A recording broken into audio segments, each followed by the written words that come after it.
mensaje muy claro y que entienden los mexicanos es que los inversionistas ya no quieren invertir en México y por eso está así la situación actual. Además, pues lamentablemente el tiempo nos dio la razón. En el informe que hoy nos presenta se reconoce que la cancelación del aeropuerto contribuyó a la desaceleración y suspensión de la mayoría de las actividades relacionadas con la construcción.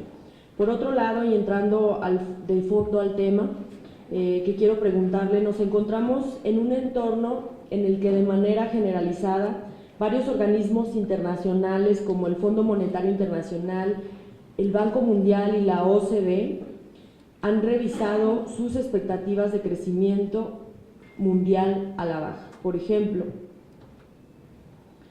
el Fondo Monetario Internacional prevé que el crecimiento de la economía mundial sea de 3.3 en 2019 frente al 3.5 que tenía para enero.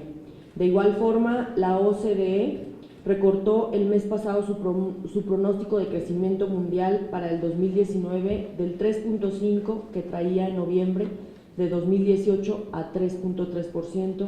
Ante esto, además, creo que hay varios factores que han sido determinantes ante el ambiente de atonía. Por ejemplo, los efectos negativos de los aumentos de aranceles introducidos en Estados Unidos y China previamente, las consecuencias de una moderación del dinamismo en el segundo trimestre de 2018 en Alemania, tras la adopción de nuevas normas sobre emisiones para vehículos de combustión, y en Italia, donde las preocupaciones en torno a los riesgos soberanos y financieros han constituido un lastre para la demanda interna. Asimismo, en economías emergentes se observó un debilitamiento del apetito por el riesgo de los mercados financieros y continúa la debilidad en países como Turquía, Argentina y Venezuela. Las condiciones financieras se han tornado más restrictivas y persisten las tensiones comerciales, lo que ha afectado negativamente a la inversión, la producción industrial y el comercio mundial. Frente a todo esto, le quiero preguntar, gobernador, ¿cuáles considera usted que son los principales riesgos que pueden influir desfavorablemente en el corto plazo en las perspectivas de crecimiento mundial? También quiero preguntarle,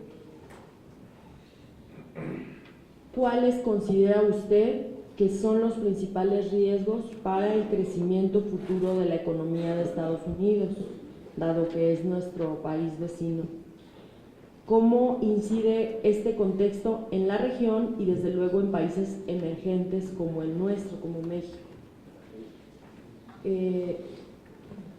Respecto a la presentación que nos hizo también, y creo que es un tema muy ciudadano, como representante de Aguascalientes, respecto a estos créditos de nómina, hay una problemática social en donde a los trabajadores todo se les da por nómina, ¿no? Es muy fácil que se les otorgue y se les otorgue créditos, incluso hasta para lentes, luego hasta créditos personales.